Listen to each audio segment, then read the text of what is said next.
Hello class, welcome to the PSIR club. PSIR club पे आप सभी का स्वागत है।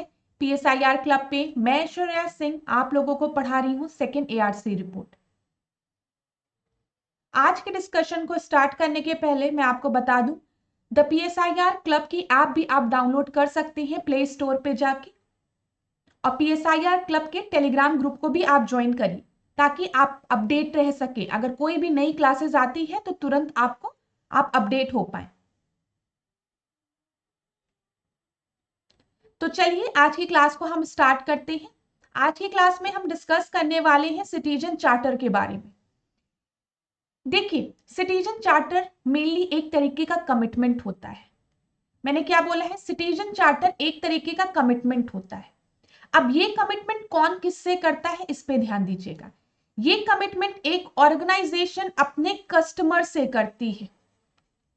मैंने क्या बोला? सिटीजन चार्टर एक तरीके का कमिटमेंट होता है जो कि एक ऑर्गेनाइजेशन अपने कस्टमर से करती है। और ये किस तरीके का कमिटमेंट होता है? यहाँ पे एक ऑर्गेनाइजेशन अपने कस्टमर को बताती है कि ये स्टैंडर्ड ऑफ सर्विस वो उसको प्रोवाइड करेगी, डिलीवर करेगी। स्टैंडर्ड ऑफ सर्विस समझ में आया? तो यहाँ पे अगर हम एआरसी रिपोर्ट के थ्रू इसको एक डेफिनेशन के फॉर्म में पढ़े तो देखिए यहाँ क्या लिखा है। क्लास एक एक वर्ड्स पे ध्यान दीजिएगा क्योंकि पूरे वर्ड्स का ही खेल होता है। Citizen charter is an instrument, ठीक है, which seeks to make an organisation transparent, accountable and citizen friendly. अब आगे पढ़िए। Citizen charter is basically a set of commitment. Who made this commitment? Made by an organization regarding this standard of service which it delivers. दिखा आपको? हमने क्या बोला? हमने सबसे पहले डिस्कस किया, मेरे साथ बोलिए, जहां पर भी आप बैठे हुए अपने नोट्स में इसी तरीके से लिखते चलिए। जब भी हम सिटीजन चार्टर की बात करते हैं, citizen charter is a set of commitment. और ये सेट ऑफ कमिटमेंट कौन किससे करता है? एक ऑर्गेनाइजेशन अपने कस्टमर से करती है, जिसमें कि ऑर्गेनाइजेशन अपने कस्टमर को बोलती है we are going to provide you a standard of service. समझ में आ रहा है? तो इससे हम कह सकते हैं कि citizen charter is an instrument जिसके के थ्रू हम एक ऑर्गेनाइजेशन को ट्रांसपेरेंट बना रहे हैं, हम एक ऑर्गेनाइजेशन को अकाउंटेबल बना रहे हैं और सिटीजन फ्रेंडली बना रहे हैं। इतनी चीजें समझ में आ गई। चलिए अब एक चीज लिखिएगा जहां पे भी नोट्स बना रहे हैं, सीसी लिखिए। सीसी मतलब सिटीजन चार्टर। और सिटीजन चार्टर के आप दो दो एसेंशियल कंपोनेंट्स लिखिए। Two essential components. मैं आपको बता रही हूं किस तरीके से आप नोट्स बनाएंगे। अब ये दो एसेंशियल कंपोनेंट्स क्या है उसको हम डिस्कस करते हैं।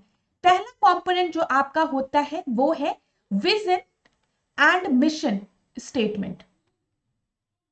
मैंने आपसे क्या कहा, इसको आप यहां पे देख भी सकते हैं, यहां पे लिखा है, देखिए यहां पे every citizen charter has essential component to make it meaningful, the first being the vision and mission statement of an organisation.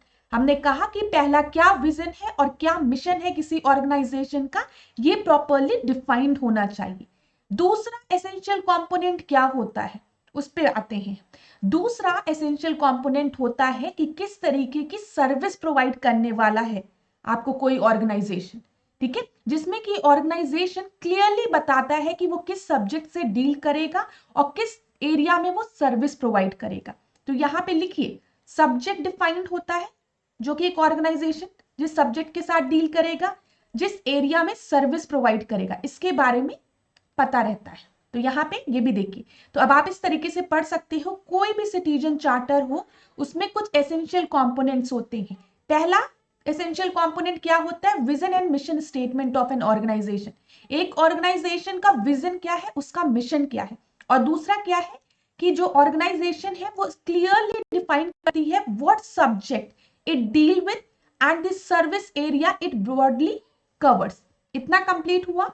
तो अब आपने देखा हमने कितनी चीजें पढ़ी। सबसे पहले टिक भी लगाते जाओ जहां पे भी लिख रहे हो। सबसे पहले मैंने आपको क्या बताया कि किस तरीके से जब भी हम सिटीजन चार्टर की बात करते हैं ये एक तरीके का कमिटमेंट होता है एक ऑर्गेनाइजेशन का अपने कस्टमर के प्रति, ठीक है। इसके के थ्रू हम कहीं ना कहीं एक ऑर्गेनाइजेशन को ट्रांसपेरेंट, अकाउंटेबल और सिटीजन फ्रेंडली बना रहे हैं।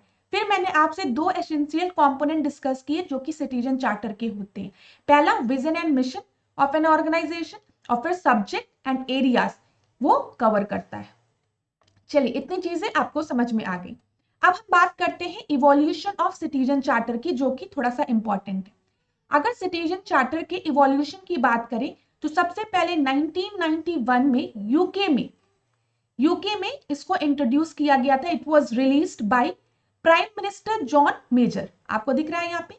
तो सबसे पहली बार सिटीजन चार्टर को इंट्रोड्यूस किया गया था। First report on citizen charter was released by prime minister John Major in 1992 के समय। ठीक है, आपको दिख रहा है यहाँ पे इन्होंने ये डिफाइन किया था सिटीजन चार्टर को, लेकिन आपको ये डेफिनेशन याद करने की जरूरत नहीं है, लेकिन एक बार पढ़ लो। The citizen charter sees the public service through the eye of those who use them.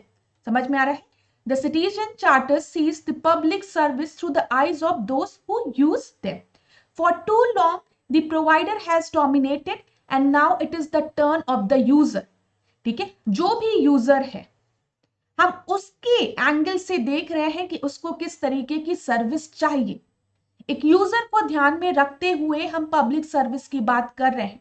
और यहाँ पे यूजर कौन है आपका? जब हम सरकार की बात करते हैं, गवर्नमेंट की बात करते हैं, सिटीजन्स की हम बात कर रहे हैं। तो सिटीजन को ध्यान में रखते हुए हम उनको सर्विस प्रोवाइड करने की बात कर रहे हैं।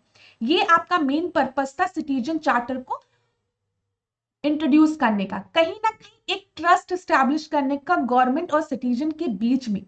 तो जॉन मेजर ने इसको 1992 में, जो कि उस समय यूके के प्राइम मिनिस्टर थे, उन्होंने पहली बार इसको इंट्रोड्यूस किया था। उस समय जॉन मेजर ने इसमें कुछ प्रिंसिपल्स, 6 प्रिंसिपल्स इंक्लूड किए थे। तो उन 6 प्रिंसिपल्स को हम डिफाइन करते हैं। सबसे पहला प्रिंसिपल आपका था क्वालिटी, दूसरा चॉइस, तीसरा standard, fourth value, fifth accountability and sixth was transparency. तो ये 6 प्रिंसिपल आपको याद कर लेने हैं। ठीक है, ये आपको याद करना पड़ेगा। जब भी हम क्वालिटी की बात करते हैं तो क्वालिटी, जो भी क्वालिटी ऑफ सर्विस है, हम उसको इंप्रूव करने की बात करते हैं। जो भी आपके सिटीजन्स हैं, कस्टमर्स हैं, उनको जो भी सर्विस प्रोवाइड की जा रही है, अगर उसमें चॉइसेस पॉसिबल है तो हमें उनको चॉइसेस देना चाहिए। स्टैंडर्ड मतलब एक specific, specifying what to expect within a time frame, मतलब जो भी आपको सर्विस चाहिए, आपको वो सर्विस के विद इन टाइम फ्रेम मिलनी चाहिए। समझ में आ रहा है? अक्सर आप देखते होंगे सरकार के साथ ये प्रॉब्लम आती है। अब आपके फार्मर्स को सब्सिडी चाहिए, ठीक है, हार्वेस्टिंग के लिए, या फिर हम कह सकते हैं कि क्रॉप्स को लगाने के लिए ही उनको सब्सिडी की जरूरत है। और कभी कभी ऐसा होता है, ये जो सब्सिडी उनको उन तक कब पहुंचती है? जब वो सीजन ही आपका चला जाता है। ठीक है, सीजन ही चला गया। अब किसी को बीज बोना है मई में और सब्सिडी आ रही है भाई अक्टूबर में, अब क्या मतलब? वो टाइम फ्रेम ही चला गया ना। इसी वजह से स्टैंडर्ड, वैल्यू दिख रहा है, value for the tax payer money, accountability, transparency. तो ये 6 प्रिंसिपल्स थे जो कि जॉन मेजर ने आपके फ्रेम किए थे सिटीजन चार्टर में। अब हम बात करते हैं 1992 में जो जॉन मेजर वाला सिटीजन चार्टर था, उसको रिवाइज्ड किया गया 1998 में। और अब इसमें 6 प्रिंसिपल की जगह 9 प्रिंसिपल्स को इंक्लूड किया गया था। अब ये 9 प्रिंसिपल कौन है? ध्यान से देखिएगा।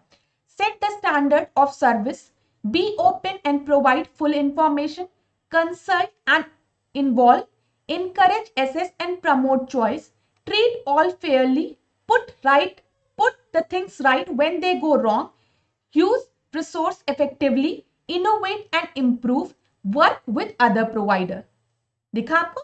ये 9 प्रिंसिपल्स थे जो कि बाद में आपके इंक्लूड किए गए 1998 में। तो इतनी चीजें आपको थोड़ा सा याद करना पड़ेगा कि पहले के 6 प्रिंसिपल क्या थे, बाद के 9 प्रिंसिपल क्या थे। एक जगह आप लोग नोट डाउन कर लीजिए। अब एक और टर्म आता है class, charter mark. Charter mark क्या होता है? Charter mark scheme was introduce इन 1991 और ये भी आपके यूनाइटेड किंगडम में ही इंट्रोड्यूस की गई थी।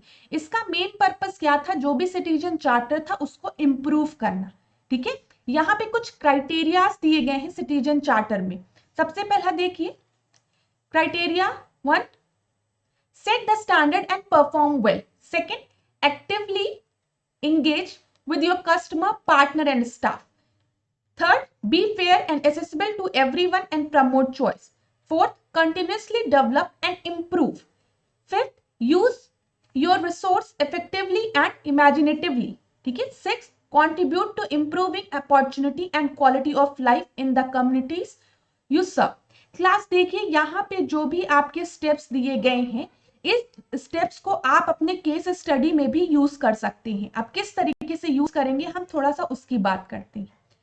इमेजिन करिए, अगर यूपीएससी में कोई भी ऐसी केस स्टडी दी गई है जिसमें कि आपसे बोला गया है कि आप एक सीनियर आईएएस ऑफिसर हैं, ठीक है, और आपके ऊपर ये रिस्पॉन्सिबिलिटी डाली गई है कि कोई भी स्कीम जो कि एक स्पेसिफिक वनरेबल सेक्शन के लिए इंट्रोड्यूस करनी है, उसके क्राइटेरियाज, उसके स्टैंडर्ड, या फिर उसको किस तरीके से इंप्लीमेंट करना है, ये सब चीजें आपको डिसाइड करनी है। तो आप किन किन पॉइंट्स को अपने दिमाग में रखेंगे। मैं एक बार फिर क्वेश्चन को, एक जनरल क्वेश्चन को रिपीट कर रही हूं। अब इसमें दूसरी तरीके से भी इसको पूछा जा सकता है। सिंपल से वे में सुनिएगा, एक केस स्टडी अगर पेपर में कभी मेंशन है जिसमें आपसे पूछा जाता है कि आप एक सीनियर आईएएस ऑफिसर हैं और आपको ये रिस्पॉन्सिबिलिटी दी गई है कि एक स्कीम को आप बनाइए और उस स्कीम को किस तरीके से इंट्रोड्यूस करना है, उसको किस तरीके से इंप्लीमेंट करना है, पूरा डेटा आप डिसाइड करिए, पूरी स्कीम को आप बनाएंगे। ठीक है। फिर आपको पूरा वो उस स्कीम के बारे में रिप्रेजेंट करना है। तो यहाँ पे आप क्या क्या स्टेप अपने दिमाग में रखेंगे जब आप इस स्कीम को बनाएंगे। ठीक है। तो यहाँ पे आप लिख सकते हो, सबसे पहले हम एक स्टैंडर्ड तय करेंगे। ठीक है। फिर उसके बाद जो और भी पार्टनर्स हैं, जैसे एनजीओ से, आंगनवाड़ी वर्कर से, या फिर डिस्ट्रिक्ट में जो ऑफिसर्स हैं जिनको कि रियल प्रॉब्लम के बारे में पता है, हम उनको भी एक्टिवली इंगेज करेंगे। एक सर्वे कंडक्ट कराएंगे कि कोई भी वनरेबल सेक्शन है, वीकर सेक्शन है, उसके लिए हम स्कीम बनाने जा रहे हैं, तो किस तरीके से इस स्कीम में क्या क्या पॉइंट्स और इंक्लूड होने चाहिए। फिर आप देखेंगे उस स्कीम का फायदा सबको मिले। ठीक है। जो भी वीकर सेक्शन है, जो कि एलिजिबल होंगे इस स्कीम के लिए, उन्हें इससे डायरेक्टली बेनिफिट पहुंचे। ठीक है। फिर उसके बाद आप कंटिन्यूसली उस स्कीम पे वॉच करेंगे कि जब वो इंप्लीमेंटिंग स्टेज में होगा तो आप देखेंगे कि उसका प्रॉपर इंप्लीमेंटेशन हो रहा है कि नहीं, उससे कोई इंप्रूवमेंट पहुंच रही है कि नहीं, जो पर्पस है स्कीम का वो फुलफिल हो रहा है कि नहीं। ठीक है। फिर जो भी रिसोर्सेज अलॉटमेंट हो रहे हैं वो प्रॉपर जो बेनिफिशियरीज है उनको मिल रहे हैं कि नहीं। ऐसा तो है नहीं कि बीच में कोई मीडिएटर आपका खा जा रहा है पैसा। ये सब चीजों को आप देखेंगे और लास्ट में आप ये देखेंगे कि क्या इंप्रूवमेंट और चाहिए, प्लस क्या इससे क्वालिटी ऑफ लाइफ जो भी आपकी वीकर सेक्शन है उनकी इंप्रूव हो रही है कि नहीं। तो ये कुछ स्टेप है, इस तरीके से आप अपने आंसर्स में एक एक स्टेप को मेंशन कर सकते हैं। ये तो बस मैंने आपको एक एग्जाम्पल दिया, आप लोगों को समझ में आया होगा मुझे लगता है। देखिए क्लास, मैं आपको एक और बात बता दूं, एथिक्स की लाइव क्लासेस चलती हैं। ठीक है। द पीएसआईआर क्लब पे एथिक्स की लाइव क्लासेस चलती है जिसमें कि मैं बच्चों से लाइव सेशन में इंटरेक्ट करती हूँ। लाइव सेशन का बेनिफिट क्या होता है कि वहां पे अगर कोई भी डाउट होता है तो बच्चे मुझसे तुरंत पूछ लेते हैं कि मैम ये पॉइंट नहीं समझ में आया, रिपीट कर दीजिए। रिकॉर्डेड सेशन में थोड़ी सी ये प्रॉब्लम होती है कि टीचर ने समझाया, अब आपको समझ में आया कि नहीं ये मुझे नहीं पता चलता है। लेकिन मेरा मेन पर्पस यहाँ पे आपको ये बताना था कि अगर कभी भी इस तरीके की केस स्टडी पूछती है जहां पे आपको किसी स्कीम से रिलेटेड कुछ सजेशन देना है, तो आप इस तरीके से अपने स्टेप्स को मेंशन कर सकते हैं। और अगर आपको एथिक्स की लाइव क्लासेस ज्वाइन करनी है तो आप टेलीग्राम ग्रुप पे ज्वाइन करिए। ठीक है। वहां से आपको सारी इंफॉर्मेशन मिल जाएगी। इतना चार्टर मार्क आपको समझ में आ गया। अब देखिए क्लास, यहां पे हम एक चीज और डिस्कस करेंगे। हम जो भी आपकी सिटीजन चार्टर में जो डेफिशिएंसीज है हम उसको डिस्कस करने जा रहे हैं। और ये डेफिशिएंसीज ऐश्वर्या मैम नहीं बता रही हैं, ये डेफिशिएंसीज आपकी एआरसी रिपोर्ट में मेंशन है और इस डेफिशिएंसीज को बताया है पब्लिक अफेयर्स सेंटर बैंगलोर द्वारा। ठीक है। तो यहाँ पे देखो, the report of Public Affairs Center has brought out the following general deficiencies। तो पेपर में कभी अगर आपसे कोई क्वेश्चन पूछता है कि सिटीजन चार्टर मतलब क्या होता है, किस तरीके से सिटीजन चार्टर का इवोल्यूशन हुआ, आप उसको भी लिख लोगे। अब हम सिटीजन चार्टर की जनरल डेफिशिएंसीज को डिस्कस करने जा रहे हैं। सबसे पहली डेफिशिएंसी आपकी क्या है? Poor design and content. Class, इस लाइन को आप एज इट इज लिख सकते हो। दूसरा, लैक ऑफ पब्लिक अवेयरनेस, लोगों को पता ही नहीं है कि सिटीजन चार्टर नाम की भी कोई चीज होती है। इनएडिक्वेट ग्राउंड, दिख रहा है इनएडिक्वेट ग्राउंड। कभी कभी ऐसा होता है कि सिटीजन चार्टर को फ्रेम कर दिया जाता है विदाउट एसेसिंग समझ में आ रहा? प्रॉपर एडिक्वेट ग्राउंड वर्क नहीं किया जाता है और सिटीजन चार्टर आपका फ्रेम हो जाता है। देखो यहाँ पे लिखा है, government agencies often formulate citizen charter without undertaking the adequate groundwork in the term of assessing and reforming its process to deliver the promise made in the charter। ठीक है, तो inadequate ground। अब यहाँ पे कुछ और पॉइंट्स है, इसको देखिए। Charters are really updated. अब देखिए, सर्विस जिस तरीके से गवर्नमेंट का रोल आपका चेंज हो रहा है, या कोई भी सर्विस प्रोवाइडर है उसको भी अपने जो भी सर्विस प्रोवाइड वो कर रहा है उसको भी अपडेट करते रहना चाहिए। ठीक है, फिर end user and NGOs are not consulted when charters are drafted। कभी भी जो एंड यूजर्स होते हैं या एनजीओ से उनसे कंसल्ट नहीं किया जाता है, तो इस चीज को भी ध्यान में रखना चाहिए। Need of a citizen, senior citizen and the disabled are not considered when drafting the charter. जब भी चार्टर को ड्राफ्ट किया जाता है तो वहां पे जो आपके सीनियर सिटीजन है, डिसेबल्ड लोग हैं, उनके नीड को ध्यान में नहीं रखा जाता है। And the last one is resistance to change.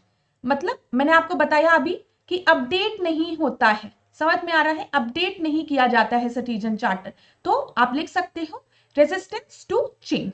इतनी चीजें आप मेंशन कर सकते हो। बताओ, ये खाली एक एक पॉइंट लिख लेना आपको इतना सफिशिएंट है पेपर के लिए, अगर आप जनरल डेफिशिएंसीज की बात कर रहे हो।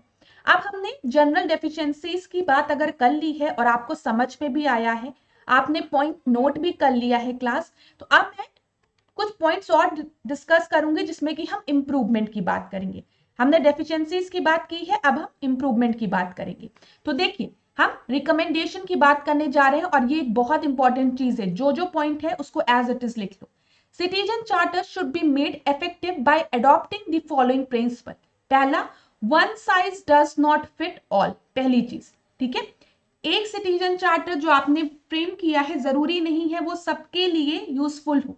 अभी जब मैंने डेफिशिएंसीज में आपसे डिस्कस किया था, वहां पे हमने एक पॉइंट डिस्कस किया था कि जो भी सिटीजन चार्टर आपका फ्रेम किया जाता है, कहीं ना कहीं वहां पे हम सीनियर सिटीजन और जो डिसेबल्ड लोग हैं उनको इग्नोर कर देते हैं।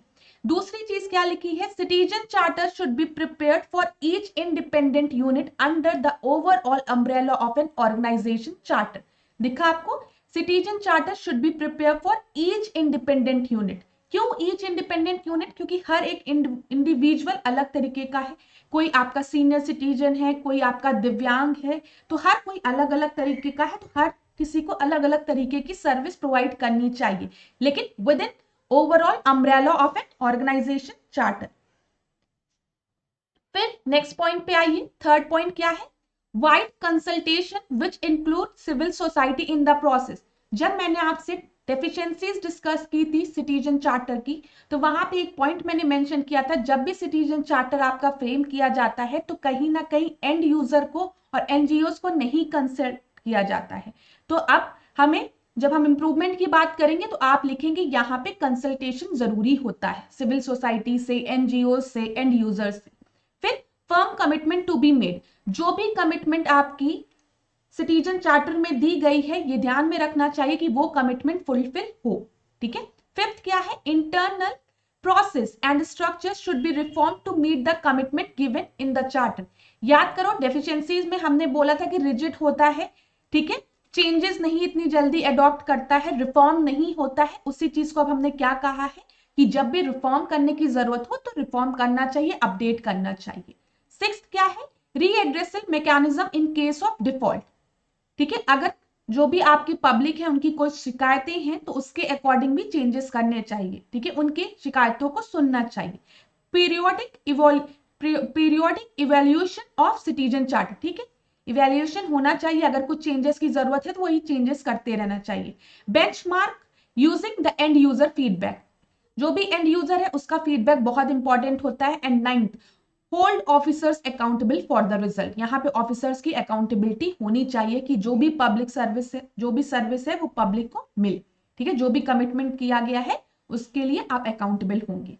तो ये कुछ चीजें थी जो कि सिटीजन चार्टर में आपके इंप्रूवमेंट में आप मेंशन कर सकते हो। तो क्लास देखो, डायरेक्ट यहाँ पे हमने एक टॉपिक डिस्कस किया जिसमें सबसे पहले मैंने आपको बताया सिटीजन चार्टर क्या है। ठीक है, फिर सिटीजन चार्टर की इवोल्यूशन के बारे में बताया, हमने हिस्ट्री के बारे में बताया सिटीजन चार्टर की। फिर उसके बाद मैंने सिटीजन चार्टर से रिलेटेड डेफिशिएंसीज के बारे में डिस्कस किया और अब हमने इंप्रूवमेंट के बारे में डिस्कस किया। तो आज के लेक्चर में हम इतनी चीजें डिस्कस करते हैं, नेक्स्ट लेक्चर में हम इसी को कंटिन्यू करेंगे। तो thank you so much class, next class में आपसे मिलते हैं। Thank you so much. अगर आपको ये लेक्चर अच्छा लगता है तो प्लीज कमेंट बॉक्स में अपना फीडबैक जरूर दीजिए और लेक्चर को लाइक करना मत भूलिए और दोस्तों के साथ शेयर करना भी नहीं। Thank you so much class.